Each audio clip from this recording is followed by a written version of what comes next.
So this session is security in Drupal, what can go wrong? And of course the appropriate way to read that is, what could possibly go wrong? And well, the answer is a lot. So, introduction, I'm Benji Fisher. Benji Fisher on Drupal.org, GitHub and GitLab, but I was kind of slow to sign up for Twitter, so until Elon Musk drives it into the ground, I'll be Benji17 Fisher on Twitter. 17 is my favorite number. If you search for 17 yellow pig, you'll understand the meaning of my hat, my avatar. I'm a member of the usability group. I'm one of the co-maintainers of the migration subsystem, or Migrate API. And as of this year, I'm a provisional member of the security team, so I'm pretty involved in Drupal. My company is Fruition. Just this week, we relaunched with a new logo, so if you run into my boss, tell him that I updated my slides to use the new logo. We do UI and UX development, digital marketing and SEO, and web hosting and security. So, the development, the building of websites, which is what I do, is just a small piece of the company. You can look us up at fruition.net. You can follow along if you like, and click on all the links in the slides to your delight at slides.benjifisher.io. And I actually think that the version on the web has slightly nicer CSS. So I'm going to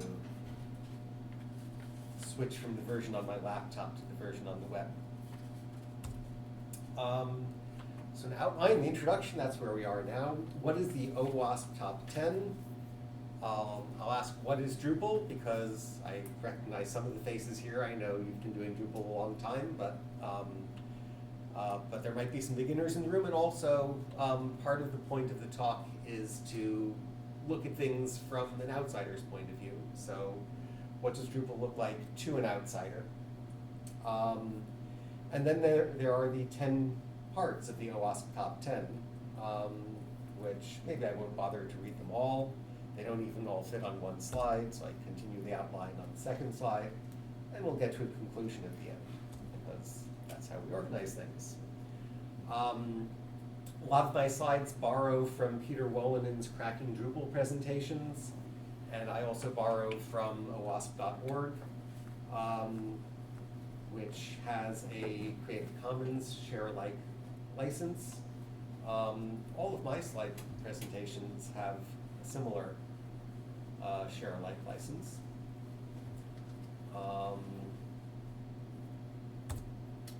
So let's get started. What is the OWASP Top 10?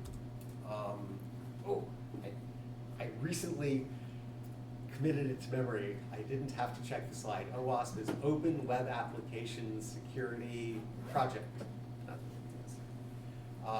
It's a nonprofit foundation that works to improve the security of software. It's not Drupal specific, so the idea of this talk is to get off the island. What does security look like from outside Drupal, and how does Drupal do? What is the OWASP Top 10? It's a standard awareness document for developers and web application security. It represents a broad consensus about the most critical security risks to web applications. And again, that text is cribbed from their website. It's updated every few years, and the most recent revision was just last year, 2021. So again, what is Drupal? It's a content management system. What does that mean? Drupal says to the world, enter stuff into my form fields. I will take that and save it to my database, and based on that, I will produce web pages. And what does the hacker say? That sounds great, let's get started. Whoops, what did I do? Press some button there.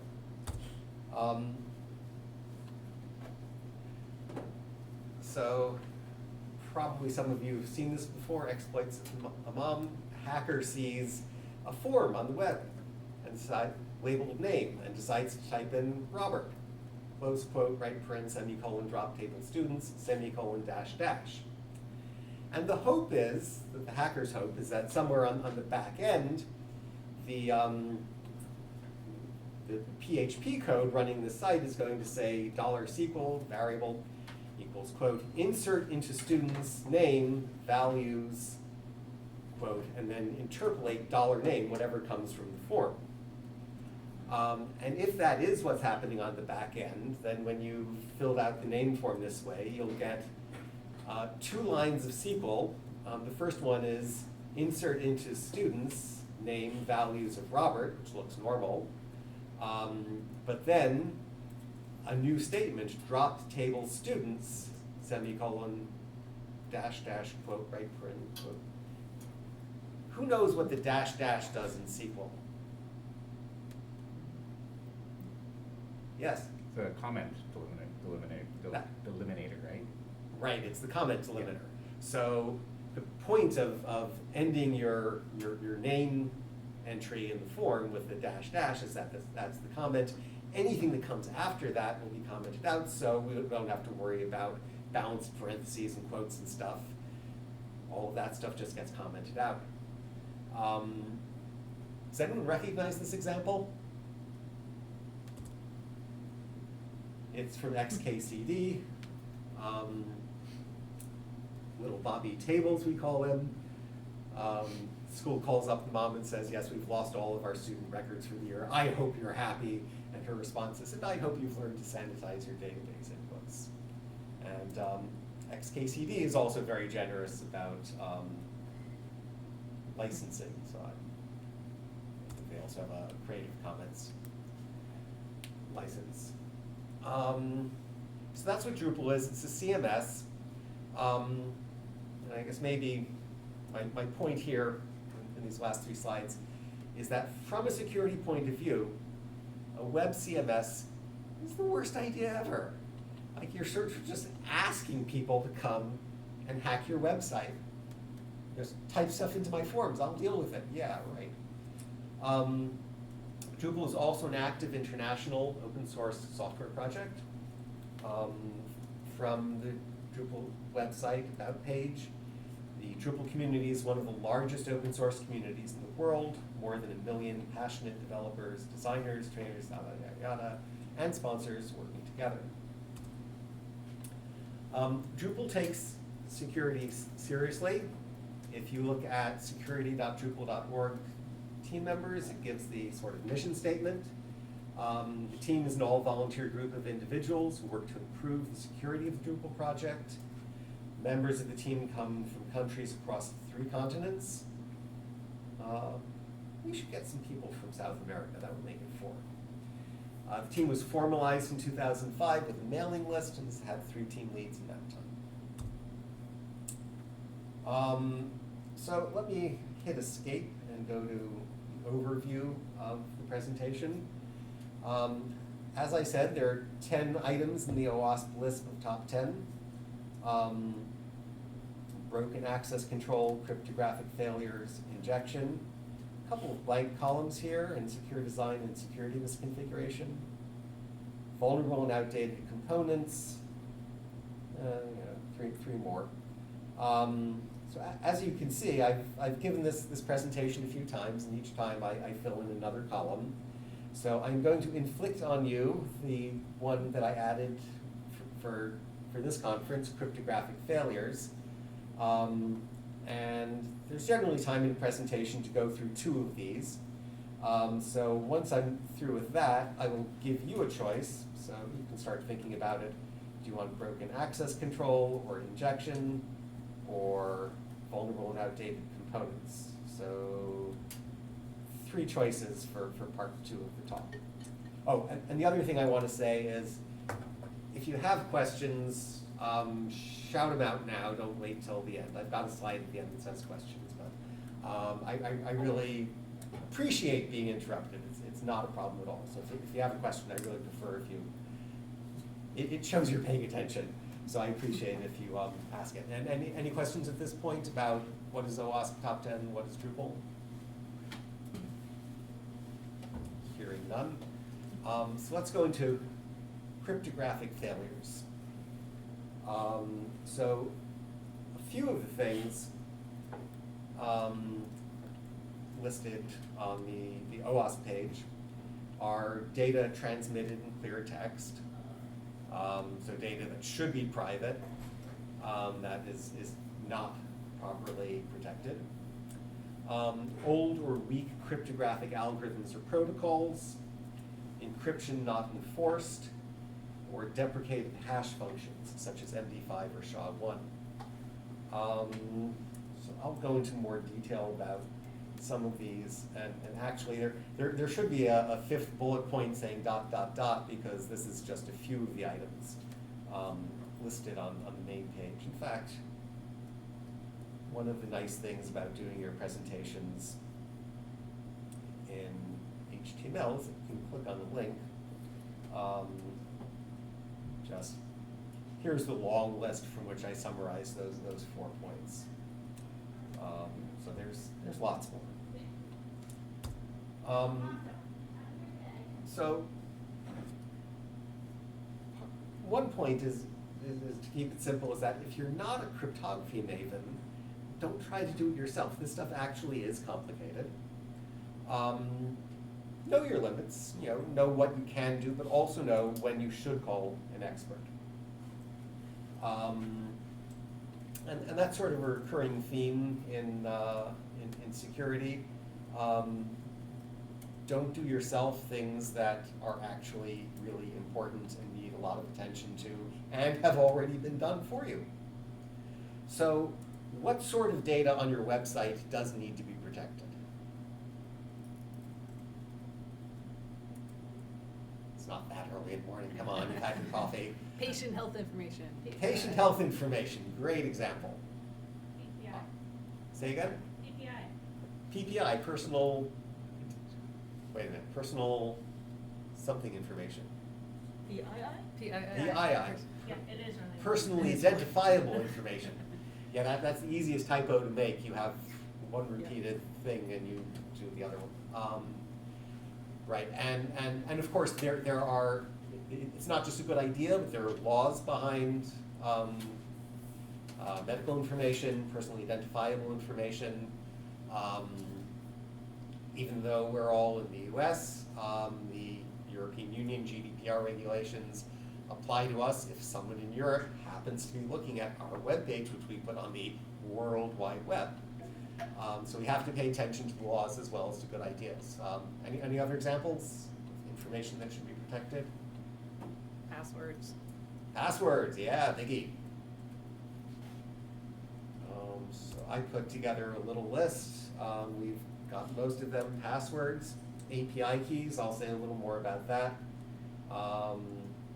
Business secrets, if you have secrets on your website, then the law may not be telling you to protect them, but it's in your own interest. And personally identifiable information includes social security numbers, credit cards, health information. So, sort of from a practical point of view, what can we do to protect this? Let me first talk about HTTP, the protocol for the web, and the secure version, HTTPS. And yeah, as I said a minute ago, part of it is to know your limits. You probably should not be maintaining your own service unless you're in the web hosting business. Because it really is a full-time job and you've got your own specialization. Let someone else handle the part. Not that it's necessarily hard, but it will distract you from your main business. One point about HTTPS that not everyone gets is that it does two things. It provides encryption so that I'm looking at this. This is my web page that I put on slides.benjifisher.info, and it's encrypted so that as it goes through the campus Wi-Fi, other people listening in won't be able to see this information, even though it's not private, but it might be private, and people listening in can't tell what it is. That's encryption. But the other thing HTTPS does is authentication. Because what good is it to have a fully encrypted private conversation between you and someone else somewhere out on the World Wide Web if you're not sure who that person is? Maybe that person on the other end of the connection is an imposter who's trying to hack into my slides, or feed me bad information, give me the wrong things to say. And that's what the certificates that now are free from Let's Encrypt, used to be big bucks. Why did you used to pay big bucks for, what is a certificate? It's basically a product of two large prime numbers. Why are you paying money for numbers? It's because it provides a way to prove that you are who you say you are. And one thing you should do, I guess back when I started working about 10 years ago, most sites were delivered over HTTP. So that's a battle that's behind us. Now everything is on HTTPS. Sort of the next step is to enforce HTTPS, and the way you do that is through a standard header in the HTTP page that says, do not even think of looking at the HTTP version of this site, because I won't be supplying it, and if anyone else does supply it, they are hacking you.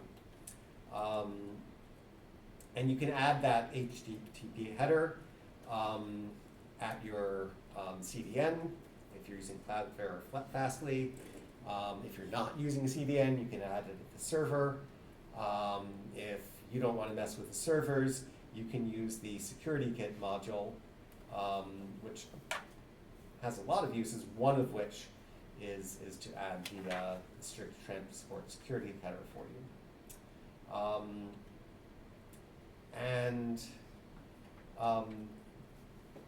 The S, well, maybe it's just secure, or maybe it stood for the SSL, secure socket layer. That's an old protocol. It was replaced by TLS. It's just an alphabet soup, transport layer security. But even the first two versions, 1.0 and 1.1 of TLS, are considered insecure.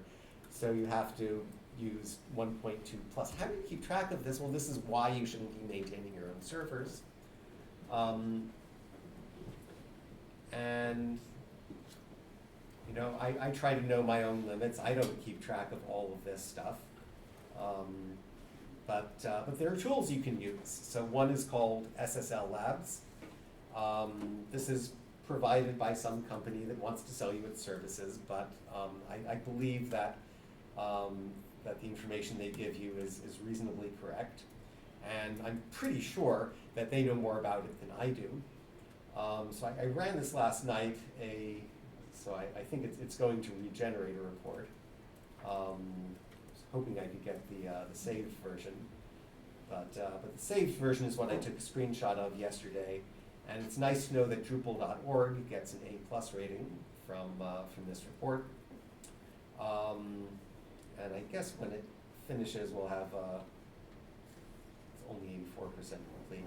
When it finishes, we'll have a look at the sort of recommendations it makes.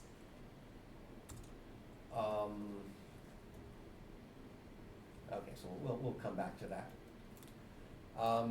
But another point, the distinction between HTTP and HTTPS, that it is sort of Drupal specific, is the update information. And what I'm talking about here is something that Drupal has had for a long, long time. If there's a page on your Drupal site you go to and it says these modules are out of date and these ones are okay. Not to be confused with the project browser initiative and the automatic updates initiatives, which are active initiatives. I think Leslie talked about that in this room just a little while ago. But not those, but just the basic update module that tells you what's what needs to be updated, and maybe it gives you an option to download them. There is a line of code in Drupal's update fetcher, this constant definition, the update default URL, which is HTTPS, that's the point of this slide, it is secure, updates.drupal.org/release history. That was only fixed about 2 years ago. Until then, it was http://updates.drupal.org. It was an embarrassment that we were fetching update information unencrypted. We are still fetching that data unencrypted for Drupal 7. Why was it so hard? I believe that the hang-up was that some people might be running Drupal sites on shared hosting, GoDaddy or what have you, and the version of PHP they were using might not support HTTPS encryption because you need to have the right PHP compiled with the SSL support or whatever. So that's why it was hard. This is sort of one example of why Drupal core development is hard. You've got to support everyone, and sometimes that makes it hard to make changes, even though everyone agrees that, of course, we should be using HTTPS. So let's see, is this report is complete, at least for one of the servers. So let's just have a quick look. Again, the point is that not that I want you to know all of this, but just to know where to find it. It talks about whether you have a valid certificate, whether you've got the right number of bits in your certificate, how hard it is to crack that certificate. But there's more than just having the certificate in RSA, but the protocols you're using here. The server doesn't allow connections with SSL any version. It doesn't allow connections with the older versions of the transport layer security protocol, just the current one, 1.2. And then there's cipher suites, handshake simulation. As I said, these people know a lot more than I do. It would be a job in itself just to understand everything that's on this page. And I have some fairly high level of trust that these people know what they're talking about and the information they're telling me about my servers is accurate.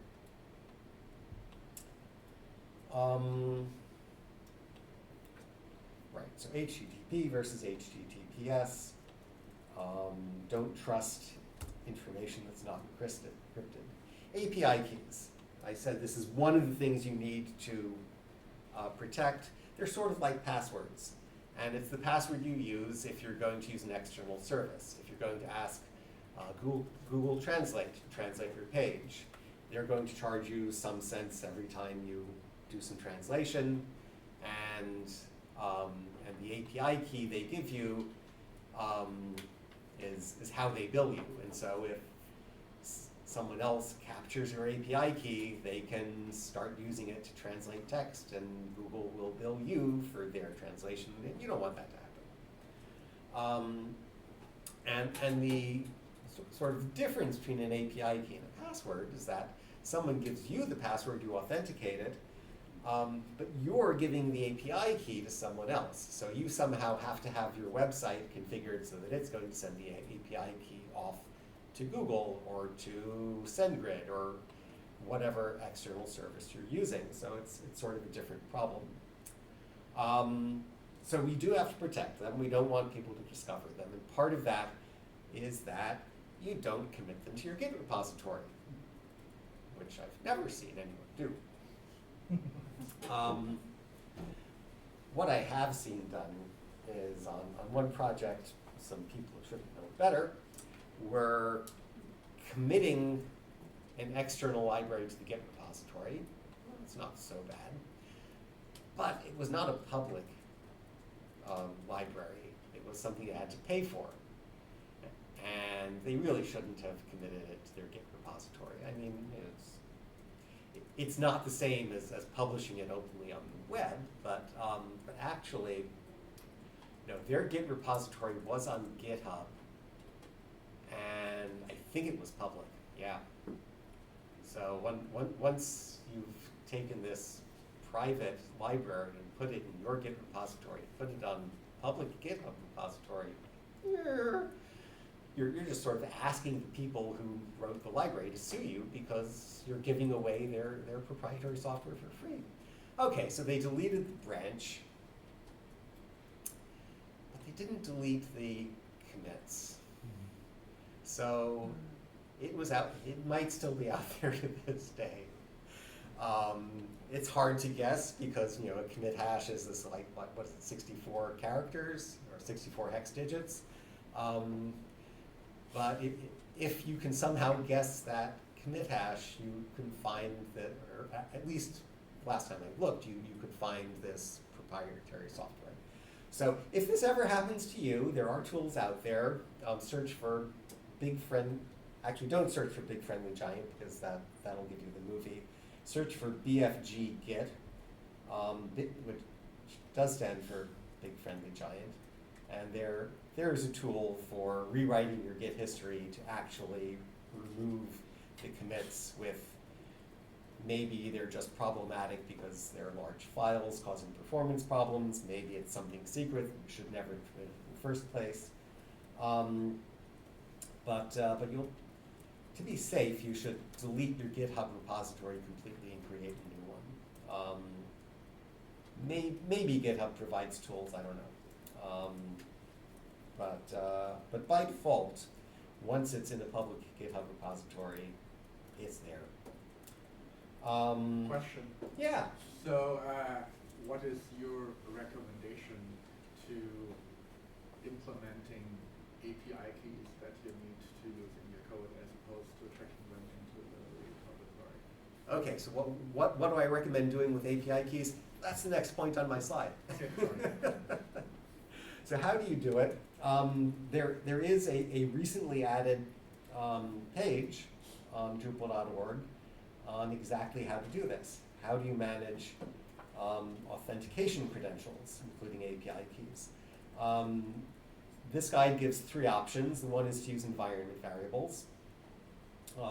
2 is to keep them in an external file that's not in the web root, and you can access it from settings.php. And then there are contributed modules for key management.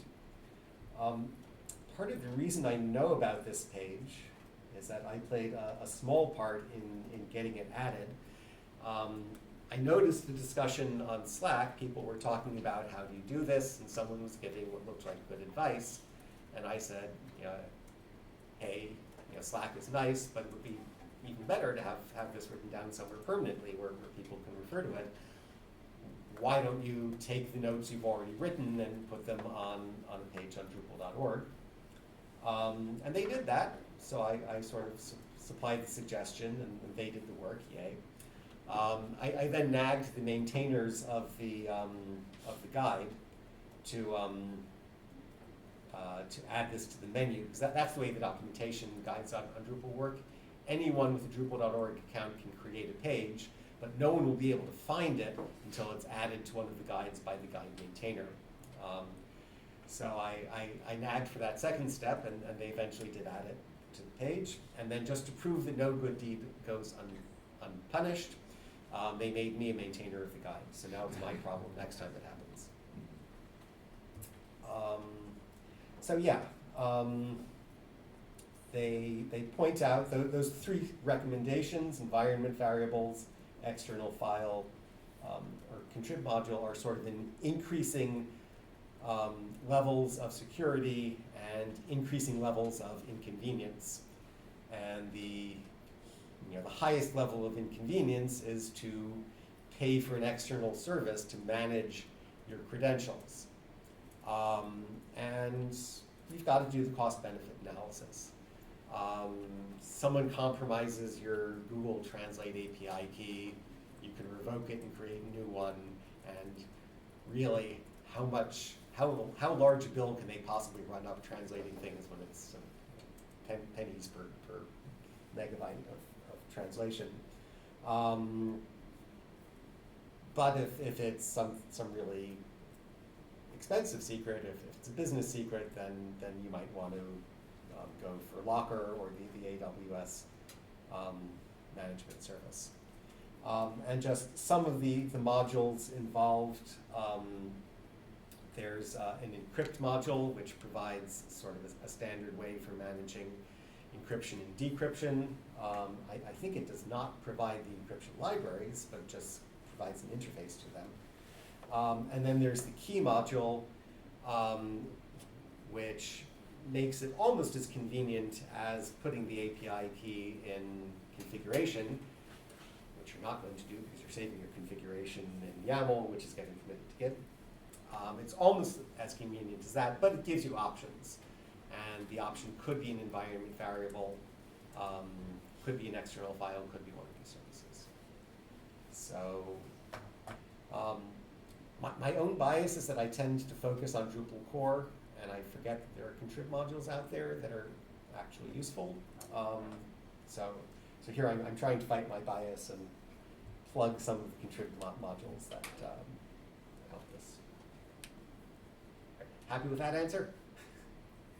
Oh yeah, absolutely. And I just wanted to mention that you're not going to just use API keys for external services, but you're also going to use them to communicate with your other internal systems, that are not Drupal, which might make that even more urgent to secure that.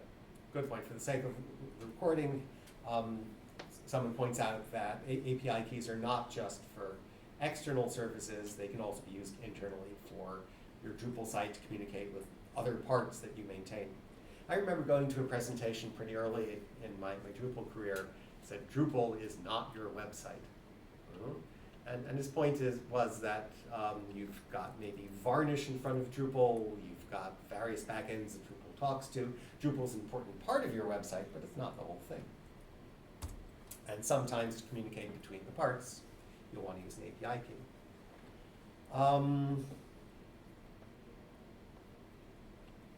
This was sort of for my own edification. I looked at how passwords are managed in Drupal. And I'll probably skip the rest of these slides in this column to go on to talk to something else. But let me point out that user management is one of the things that Drupal does really well. It's something that Drupal has been doing for many years, and a lot of people have looked at it and made improvements to it over the years. So it is quite secure. I will never, ever say that anything is completely secure, because that's not possible. But it's pretty darn good.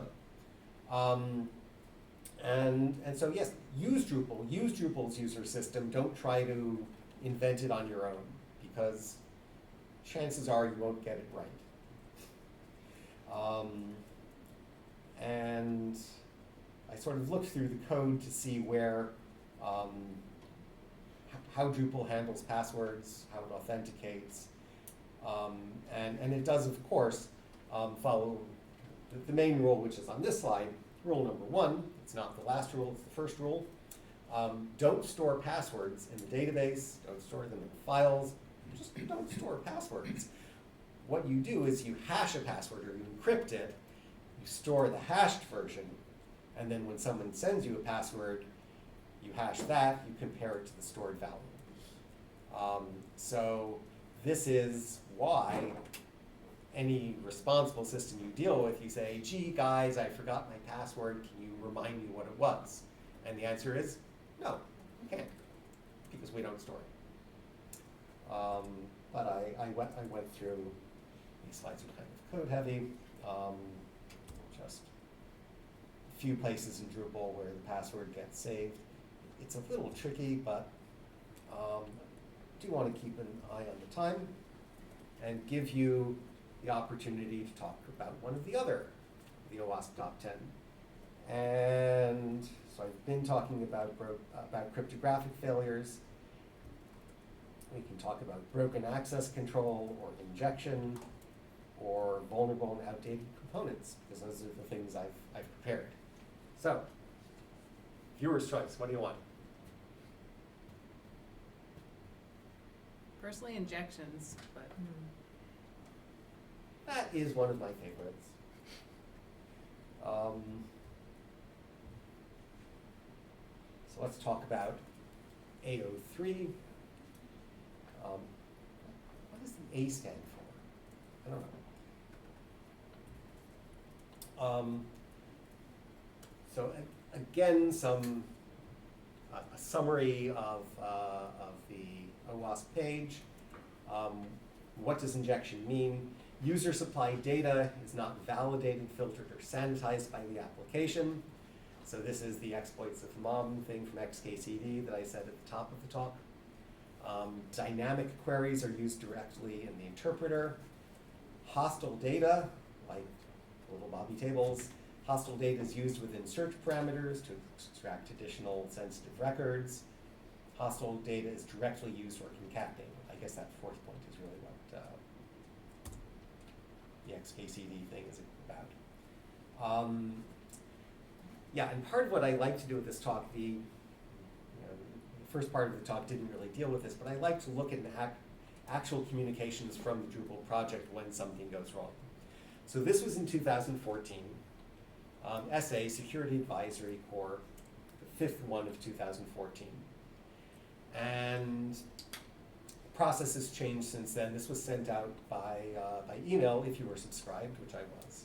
Drupal 7 includes a database abstraction API to ensure that queries executed against the database are sanitized to prevent SQL injection attacks. SQL injection, again, is what we talked about at the top. Or someone puts something nasty into the name field and submits it to the database. A vulnerability in this API allows attacker to send specially crafted requests, resulting in arbitrary SQL execution. This can lead to privilege escalation, arbitrary PHP execution, or other attacks. This can be exploited by anonymous users. So I read this email. And I guess not everyone who read the email had the same reaction I did, but I thought, this is bad.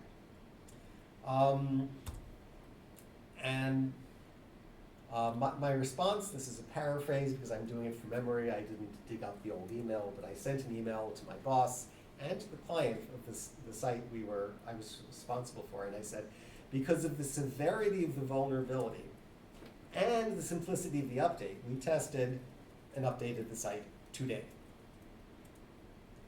Do people recognize this vulnerability? It has a nickname. This was Drupal-geddon. Yes, this is Drupal-geddon. It wasn't called that at first. I updated my site as soon as I saw this. A couple of weeks later, people started calling it Drupal-geddon when they realized that, yes, this can be exploited by anonymous users and was within hours. My email to my boss talked about the simplicity of the fix. This is it. The vulnerable code had a for each loop. For each data as I goes to value, how much more basic PHP can you get?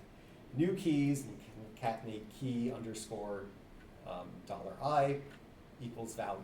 The fixed code made one change in the for each loop. Instead of data, it takes array values of data. So it takes data, which can be a keyed array, string keys and values, and makes it an indexed array so that the keys are all integers, 0, 1, 2, 3, 4. That's the only change. So now $I is just a 0, 1, 2, 3, or 4. So presumably the problem was if you allow string keys and concatenate them and make them the array keys of this new keys array, that's where the problem comes in. So as I wrote my email, this is a one-line fix, really simple. It's not going to break anything. That's why I was able to deploy it the same day. I was curious about this, and I kept digging at the code. Why does this make a difference? And in my opinion, a few lines later in the code is where the actual problem was. And it's this line. I've added line breaks. This is actually just one line of code with 7 lines of comment. And there's a regular expression replace of the key, concatenated with some delimiters, and you implode with a comma array keys of new keys. So remember, new keys, that's the array we're defining in this for each loop, populating in this for each loop. And we're going to replace the key with the value in the query string. In my opinion, this line of code is doing too much. And one of the recurring themes in security is that what's good for code quality in other ways, efficiency, maintainability, and so forth, is also good for security. I do not consider this to be maintainable code because it's trying to do too much at once. And that, in my opinion, is the underlying cause of Drupal getting. If a single line of code requires a 7-line comment to explain it, maybe it's too complicated. Yeah. So I guess, actually at this point, I should go to conclusion.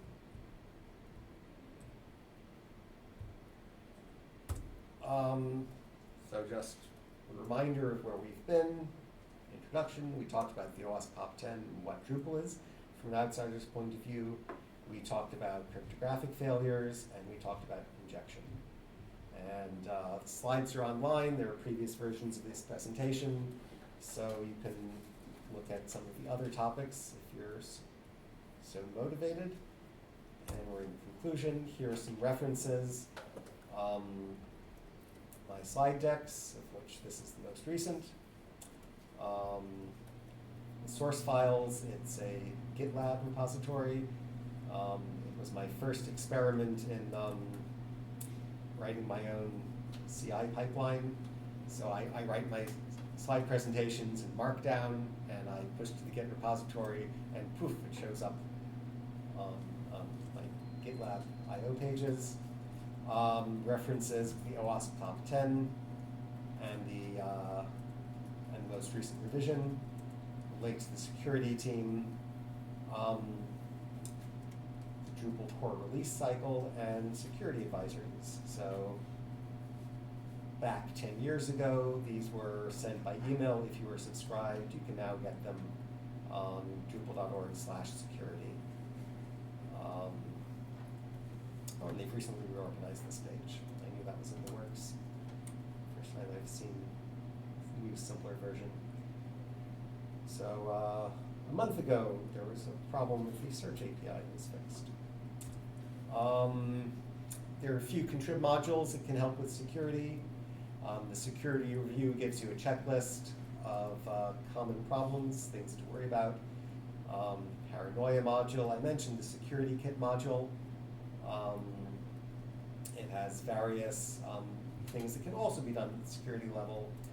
Content security policy is sort of interesting and complicated. I've been working on that for a site I work with.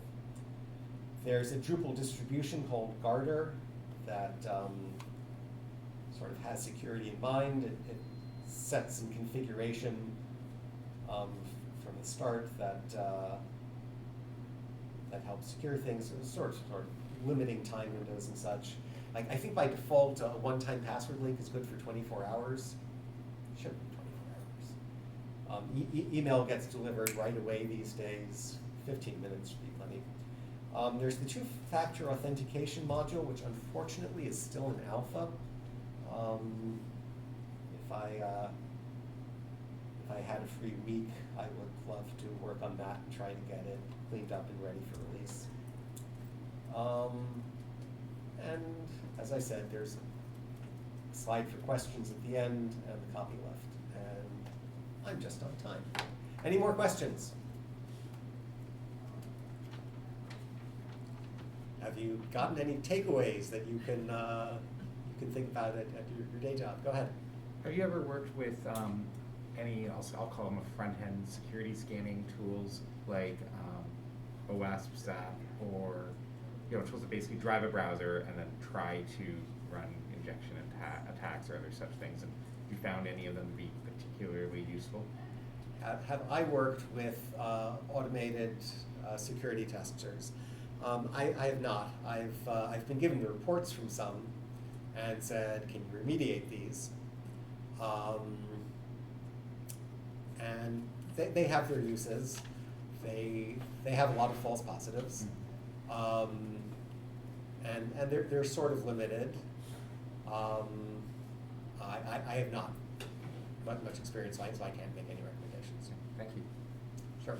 Yes? Yeah, I think it's becoming increasingly more important to look at the content security policy as a module for that, which you mentioned, because most people do neglect that. I think most hackers are pretty much resigned to the fact that they're probably not going to be able to do SQL injections anymore. They're going different routes where they just run code on sites that are not your site in external JavaScript files or iframes and blah, blah, blah, blah, and do their nasty stuff there. So having a strict content security policy can nip that in the bud, by the way.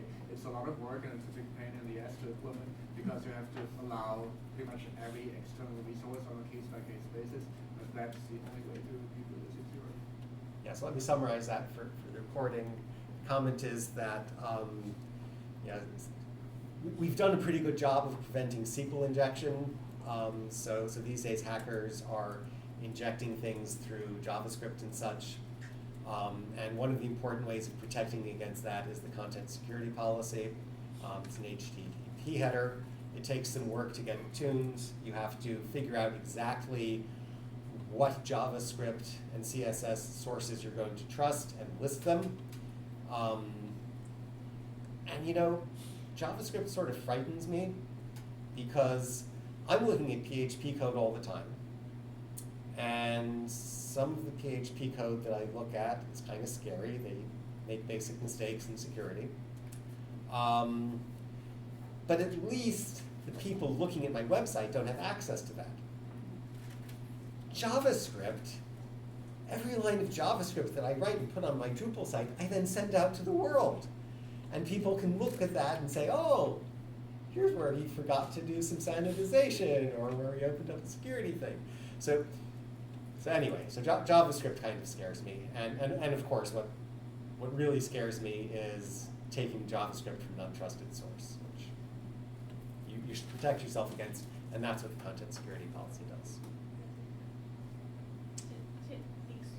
I just have a comment on that. We've run into those issues too, and it's the security kit module, right, that we're using to define what those sources are. Right, the security kit module helps you with content security policy. Yeah. And where it really gets tricky is where we have, various, websites that are looking to include, for marketing purposes, right? They're running a conference and they want to use whatever advertising company that they're going through. They want to include a marketing script, and then what often we see is we're having to push back to say we don't want to include the script on the website because, especially with the security kit module, like they're pulling in, it's not just this one library that they're approving. You've got like, say, the Providence Journal or whatever the media company, they're pulling in other third-party scripts, right? So then you have to start having this fight with the marketing team of, we can't, I don't care, what media company is telling you that you should include this. It's it's a security hole in the website to allow these scripts to run. So it becomes that kind It's of a big pain, and it's why I'm very, very glad that I moved from marketing to government. Because they care. Right, so for the sake of the recording, we're hearing some more stories about the never-ending fight between the marketing department and the security team. That the marketing department says, hey, here's this really convenient thing, it's not all that expensive, we put this little JavaScript snippet on our website and we get the advertising dollars and blah, blah, blah.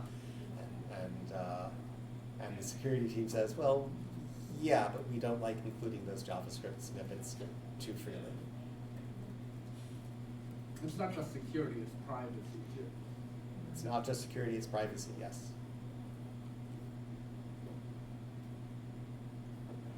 Great, well, thanks. Oh, I have to remember to push the red button again at the end. So, great. Have a good day at NetCamp. Bye.